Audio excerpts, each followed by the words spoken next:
সকলোকে নমস্কাৰ জনাইছো। আমি আলোচনা কৰি আছিলোঁ দ্বাদশ শ্ৰেণী অৰ্থাৎ হায়াৰ ছেকেণ্ডাৰী অসমীয়া পাঠ্যপুথিৰ ফাইনেল এক্সামত কেনেকুৱা ধৰণৰ কুৱেশ্যন আহে সঘনে আৰু কিতাপখনৰ বেকগ্ৰাউণ্ডত কোনবিলাক প্ৰশ্ন চোৱাটো উচিত আমি তাৰ বিষয়ে আলোচনা কৰি আছিলোঁ। আমি পূৰ্বতে দুটা ভিডিঅ' প্ৰস্তুত কৰিছোঁ, ইতিমধ্যে ডেছক্ৰিপশ্যনত লিংক দি দিম, যদি কোনোবাই চোৱা নাই চাই ল'বা।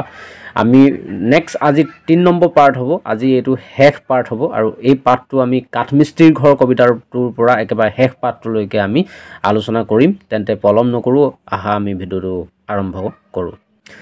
প্ৰথম প্ৰশ্ন আমি কাঠমিস্ত্ৰীৰ ঘৰৰ পৰা লৈ আহিছোঁ। প্ৰগতিবাদ মানে কি? প্ৰগতিবাদী কেইজনমান সাহিত্যিকৰ নাম আৰু বৈশিষ্ট্য লিখা। এই প্ৰশ্নটো কাঠমিস্ত্ৰীৰ ঘৰ কবিতাটোৰ এটা বেকগ্ৰাউণ্ডৰ প্ৰশ্ন হয়। প্ৰশ্নটো অহাৰ সম্ভাৱনা আছে, গতিকে আমি উত্তৰটো দিবলৈ চেষ্টা কৰিছোঁ। ইংৰাজী প্ৰগ্ৰেছিভ শব্দৰ অসমীয়া প্ৰতিশব্দৰূপে ব্যৱহৃত প্ৰগতিশীল শব্দটোৰ ধাৰণা কালাপেক্ষিক। প্ৰচলিত বা গতানুগতিক ধাৰাৰ বিপৰীতে গৈ কোনো নতুন পথৰ সন্ধান দিয়াতেই প্ৰগতিশীল সাহিত্যৰ সাৰ্থকতা পৰিলক্ষিত হয়। প্ৰগতিশীল সাহিত্যক প্ৰতিবাদী সাহিত্য বুলিও কোৱা হয়। প্ৰগতিবাদী বা প্ৰগতিশীল সাহিত্যৰ মূল উৎস হ'ল মাৰ্ক্সীয় দৰ্শন। ৰঘুনাথ চৌধুৰীৰ সম্পাদনাত প্ৰকাশ পোৱা জয়ন্তী আলোচনী হৈ পৰিছিল প্ৰগতিশীল সাহিত্যৰ মুখপত্ৰস্বৰূপ।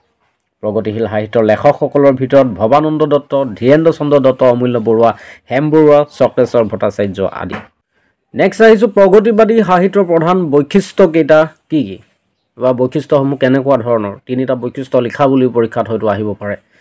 প্ৰগতিবাদী সাহিত্যত এক উত্তৰণ থাকিব লাগিব, এটা উন্নতি জখলাত উঠিব পৰা এটা চিন্তা ধাৰণা থাকিবই লাগিব।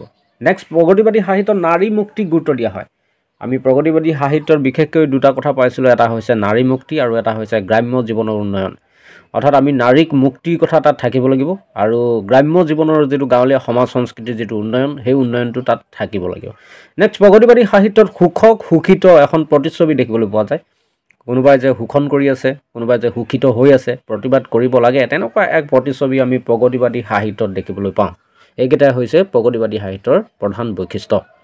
নেক্সট আহিছোঁ আমি কাঠমিস্ত্ৰীৰ ঘৰ কবিতাটোৰ পৰা আন এটা প্ৰশ্ন লৈ আহিছোঁ। শ্ৰমিক জীৱনৰ দুৰ্দশাৰ ছবিখন কাঠমিস্ত্ৰীৰ ঘৰ কবিতাটোত কিদৰে ফুটি উঠিছে? জীৱনটো জীয়াবলৈ শ্ৰম কৰিবই লাগিব, কিন্তু সেই শ্ৰমৰ উপযুক্ত মূল্য নোপোৱাটো অসহনীয়।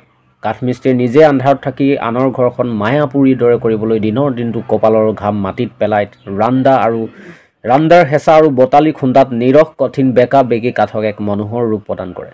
কাঠমিস্ত্ৰীৰ ঘৰত প্ৰবাল দ্বীপৰ শৃংগৰ দৰে আচবাবে ভৰি থাকে। জিৰণি ল'বলৈ যেন কাঠমিস্ত্ৰীৰ সময় নাই, কিন্তু তেওঁলোকে তাৰ উচিত মূল্য নাপায়।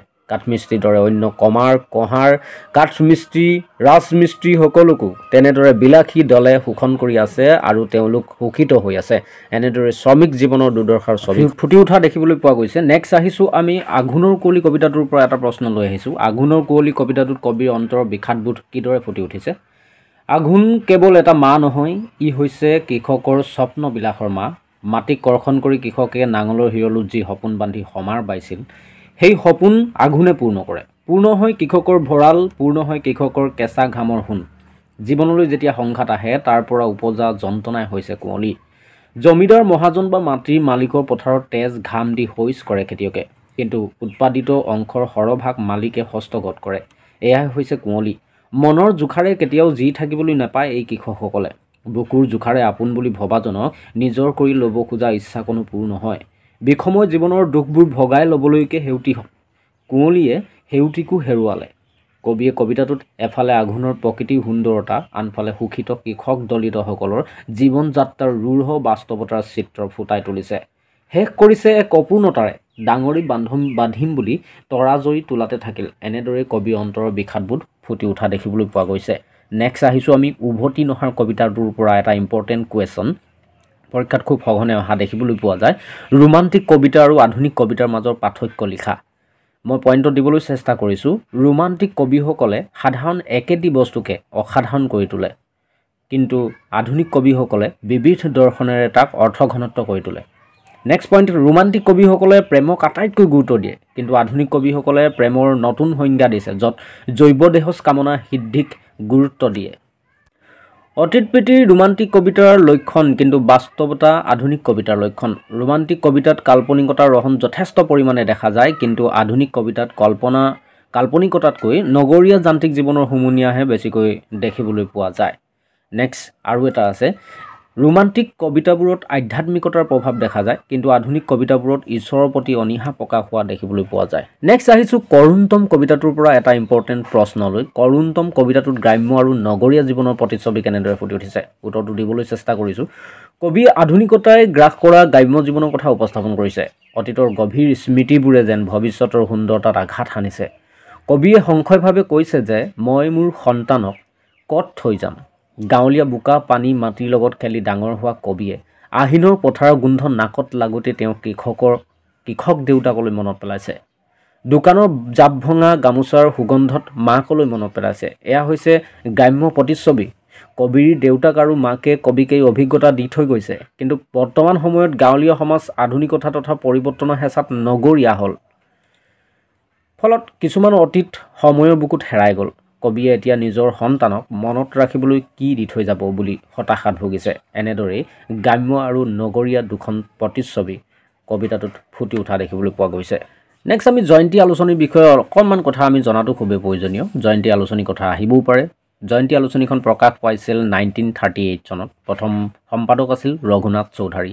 প্ৰথমতে জয়ন্তী আলোচনীখন পষেকীয়া আছিল, তাৰ পাছত মাহেকীয়ালৈ পৰিণত হ'ল। নেক্সট প্ৰগতিশীল আৰু জাতীয়তাবাদী যিটো ধাৰা, সেই ধাৰাটোক অধিক গুৰুত্ব দিছিল জয়ন্তী আলোচনীত। জয়ন্তী আলোচনীৰ কেইজনমান কবি বা কবিৰ নাম বুলি আমি যদি ক'বলৈ যাওঁ তেনেহ'লে নীলমণি ফুকন, অতুল চন্দ্ৰ হাজৰিকা, উমেশ চন্দ্ৰ চৌধাৰী, বীৰেন্দ্ৰনাথ বৰকটকীৰ কথা আমি আলোচনা কৰিব লাগিব। নেক্সট আমি জানিব লাগিব ৰামধেনু আলোচনীৰ বিষয়ে। ৰামধেনু আলোচনীখন প্ৰথম প্ৰকাশ পাইছিল 1950 চনত, 1950 চনত।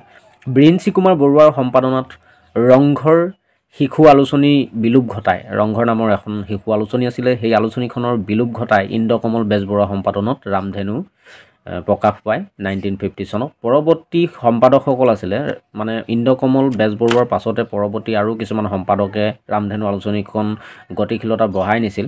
মহেশ্বৰ নেওগ, কীৰ্তিনাথ হাজৰিকা, বীৰেন্দ্ৰ কুমাৰ ভট্টাচাৰ্যৰ সময়তে ৰামধেনু আলোচনীতে খুব সক্ৰিয় হৈছিল। ৰাধিকা মোহন ভাগৱতী, নীলকমল বেজবৰুৱা, এওঁলোক আছিল ৰামধেনু আলোচনী সম্পাদক। আৰু ৰামধেনু যুগৰ কবি কেইজনমানৰ নাম লিখা যদি বুলি আহে তেনেহ'লে আমি লিখিব লাগিব হেম বৰুৱা, নৱকান্ত বৰুৱা, কেশৱ মহন্ত, মহেন্দ্ৰ বৰা, অজিত বৰুৱা, বীৰেন কটকী আদি। এওঁলোকৰ নাম আমি ল'ব পাৰোঁ। আজি এই ভিডিঅ'টো ইমানতে আমি শেষ কৰিছোঁ। সকলোলৈকে ধন্যবাদ জনাই ভিডিঅ'টো সামৰণি মাৰিছোঁ।